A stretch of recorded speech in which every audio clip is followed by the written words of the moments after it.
Assalamualaikum warahmatullahi wabarakatuh. Bismillahirrahmanirrahim.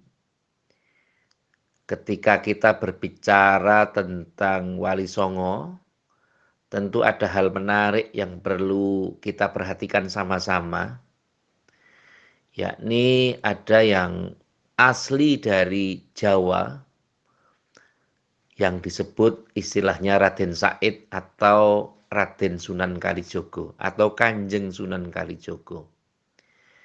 Kenapa ini saya ingin bahas dalam kesempatan yang baik ini? Karena Kanjeng Sunan Kalijogo itu mempunyai satu prestasi yang luar biasa yang memberikan ranah-ranah positif untuk kemajuan baik dari sisi politik maupun keberadaan kesultanan di Jawa. Ketika Kanjeng Sultan Trenggono yang menguasai Demak Bintoro saat itu ingin memberikan acuan siapa yang menjadi penerusnya, ada permufakatan dari Kanjeng Sunan Kudus, Kanjeng Sunan Muria, Kanjeng Sunan Bonang, dan Kanjeng Sunan Kalijogo. Kanjeng Sunan Kalijogo sehingga memberikan statement beliau yang akan mencari penerusnya. Dalam ranah ini, relevansi wahyu atau orang yang menerima kanugrahan dari Allah Subhanahu wa Ta'ala, atau dalam bahasa kerennya adalah berkomunikasi atau mengetuk pintu langit, sangatlah biasa dilakukan oleh wali atau aulia Allah. Dalam bahasa sekarang, Simbah Kiai Mustafa Bisri sering menyebutnya sebagai bolone Gusti Allah. Orang yang sangat akrab dengan Allah Subhanahu wa Ta'ala. Sehingga tanda-tanda zaman itu bisa diberikan kepada memang orang yang dikehendaki Allah Subhanahu wa Ta'ala. Siapa sangka Raden Said yang tentu saja yang tadinya dalam bahasa saya dugal kewarisan, menjadi begal, siapapun diperas, dicopet dalam bahasa sekarang, akhirnya ketemu dengan Sunan Bonang yang waktu itu Sunan Bonang akan dibegal, akan dirampas hartanya. Kemudian dengan sederhana ingin mengatakan, kamu ingin apa, Le? Saya ingin emas, perhiasan dan sebagainya. Itu banyak emas di situ. Beliau menunjuk kolang-kaling. Kolang-kaling itu ditunjuk beliau. Akhirnya kolang-kaling itu menjadi emas. Menjadi brilian yang luar biasa. Itu keistimewaan dari walinya Allah Subhanahu wa Ta'ala. Kalau sekarang emas, perhiasan, brilian itu diagung-agungkan. Dijadikan sebagai investasi yang sangat mahal. Tetapi waktu itu Sunan Bonang atau Sunan Bonang menyatakan hal yang sangat remeh-temeh. Hanya sebuah pohon bisa dikondisikan menjadi emas. Sunan Kalijogo sebagai sosok pribadi yang sangat cerdas menyatakan, wah kalau hanya seperti ini, dia tidak puas dengan kondisi ini. Kalau dia, ini kan hanya produknya, hanya hasilnya. Berarti orang ini bukan orang-orang yang biasa. Maka beliau mencari Sunan Bonang. Mengapa dinamakan Sunan? Artinya orang yang mengamalkan sunnah. Maka kita ingin mendengarkan, sering menamakan Sunan Abu Dawud. Karena memang orang ini mengamalkan sunnahnya Rasulullah Kanjeng Nabi Agung Muhammad Shallallahu Alaihi Wasallam. Tidak bisa dipungkiri bahwa orang-orang yang dekat dengan Allah Subhanahu wa Ta'ala itu akan mempunyai kekeramatan. Dalam bahasa Jawa, dalam bahasa agama disebut karomah. Karomah itu tidak bisa dimiliki oleh sembarang orang. Bahkan kalau kita telisik lebih dalam, walinya Allah di tanah Jawa ini, walau sudah diwafatkan Allah Subhanahu wa Ta'ala, tetapi tempat makamnya masih dikunjungi banyak orang. Kita contohkan misalnya seperti tempat pemakaman Simbah Kiai Abdurrahman di Muntilan atau di Gunung Pring, Mbah Kiai Dalhar, Mbah Kiai Ahmad Abdul Haq, itu makamnya tidak pernah sepi oleh pengunjung.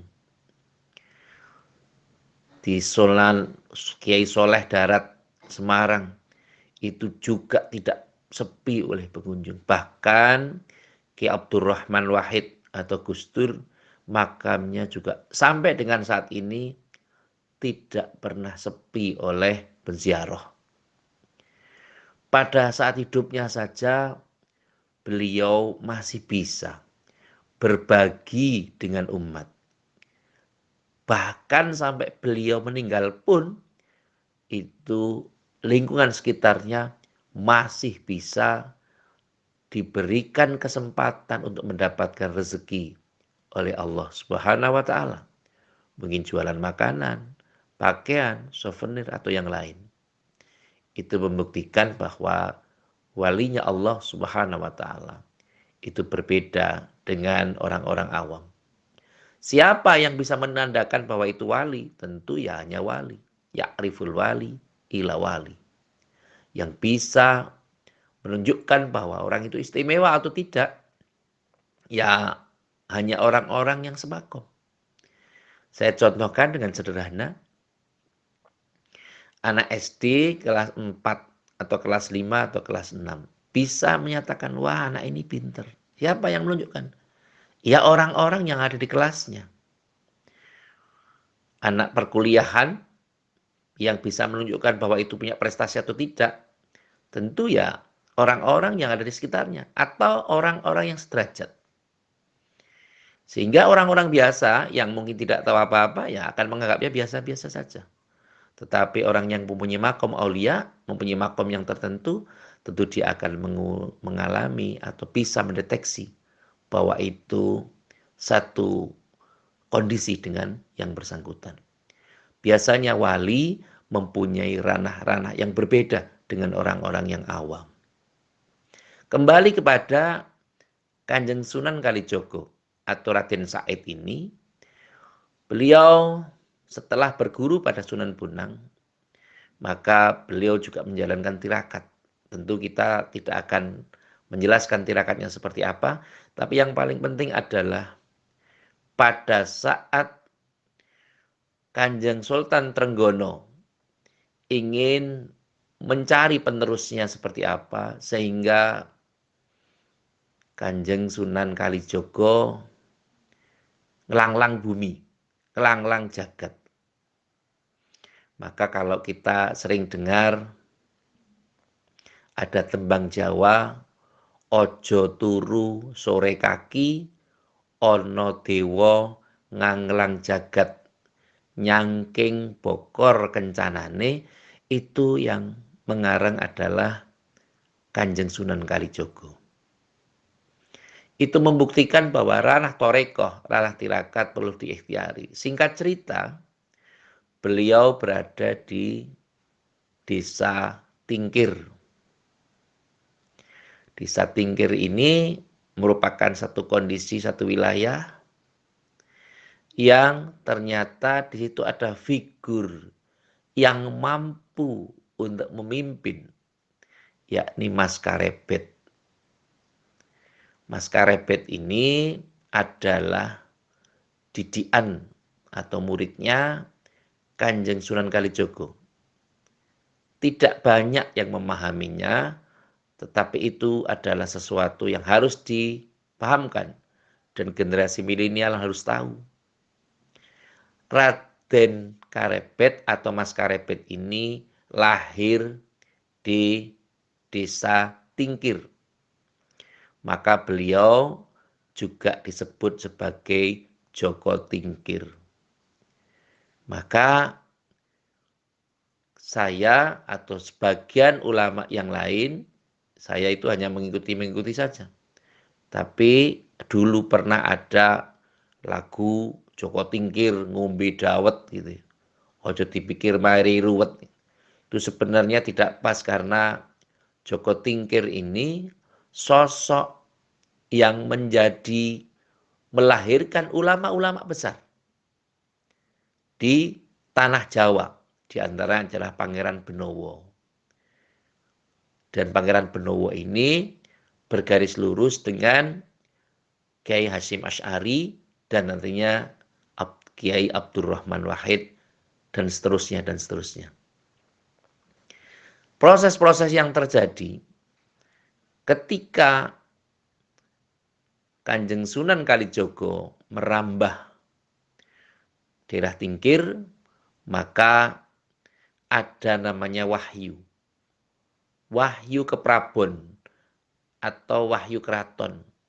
Yang bisa menandai adalah orang-orang yang mengerti tentang ilmunya. Maka nun sewu, kalau kita tidak tahu tentang ilmunya, jangan mengomentari sesuatu yang kita tidak mengetahui. Karena nantinya akan menjadi sesuatu yang tidak punya pertimbangan atau tidak dipertimbangkan oleh orang lain. Sesuaikanlah dengan keahliannya saja. Sehingga tentu Mas Karebet ini mencoba untuk melamar menjadi pegawai atau prajurit di Keraton Demak Bintoro. Konon kabarnya ada sebuah pertentangan yang luar biasa ketika Mas Karebet atau sekarang ini disebut dengan Sultan Hadiwijoyo yang bertahta di kerajaan atau keraton Pajang. Kenapa demikian? Karena waktu itu ada perebutan kekuasaan antara Haryo Penangsang yang dibantu oleh Sunan Kudus, yang karena bapaknya Haryo Penangsang, Pangeran Suryowiyoto, itu sebenarnya diberikan ranah kemampuan untuk meneruskan kepemimpinan dari Sultan Trenggono, tetapi Sultan Trenggono memberikannya kepada Suryowiyoto dan Suryowiyoto ternyata tidak kuat. Sehingga waktu itu Suryowiyoto dibunuh oleh Pangeran Mukmin. Nah, inilah tentu perhelatan tanah Jawa ini sudah mulai juga ada, ketika ada suksesi, maka tentu biasanya adanya diberikan atau terjadi pertumpahan darah. Sebagaimana saya juga miris dengan lagu kebangsaan kita, Indonesia, tanah airku, tanah tumpah darahku.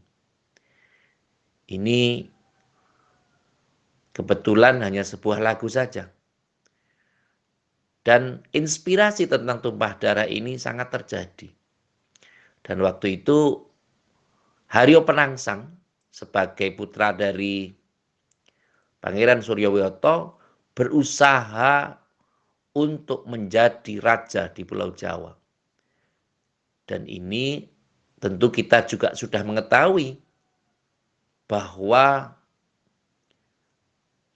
Kanjeng Sultan Hadiwijoyo melawan Haryo Penangsang. Waktu itu Sultan Hadiwijoyo menyuruh putranya atau putranya Raden Pemanahan, namanya Danang. Danang ini diambil anak angkat oleh Sultan Hadiwijoyo, maka disebut Danang Sutowijoyo. Yang Danang Sutowijoyo itu nantinya akan menjadi panembahan Senopati Engalogo Sayyidin Panotogomo Khalifatullah Tanah Jawi. Mengapa saya menyejarahkan ini? Karena Kanjeng Sultan Hadiwijoyo yang dari awal sudah memberikan atau sudah diberikan oleh tanda-tanda kepemimpinan oleh Kanjeng Sunan Kalijogo, ini menunjukkan bahwa wali itu berbeda dengan orang-orang yang awam. Kalau wali mempunyai tanda-tanda langsung dari langit, sehingga apapun kondisinya, pemimpin negara itu biasanya ada sinyal-sinyal, ada namanya wahyu keprabon yang sanggup menjalankannya. Oleh karena itu, ketika pertempuran Ari Danang Sutowijoyo melawan Haryo Penangsang, maka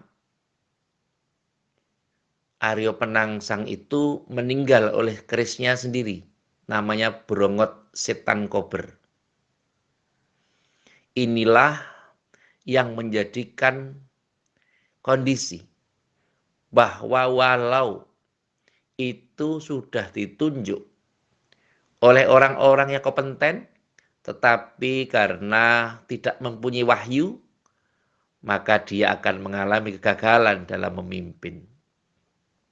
Tetapi walau tidak ada penunjukan, walau tidak ditunjuk siapapun, tapi Allah memberikan sinyal melalui nubuah atau wahyu, maka apapun bisa terjadi.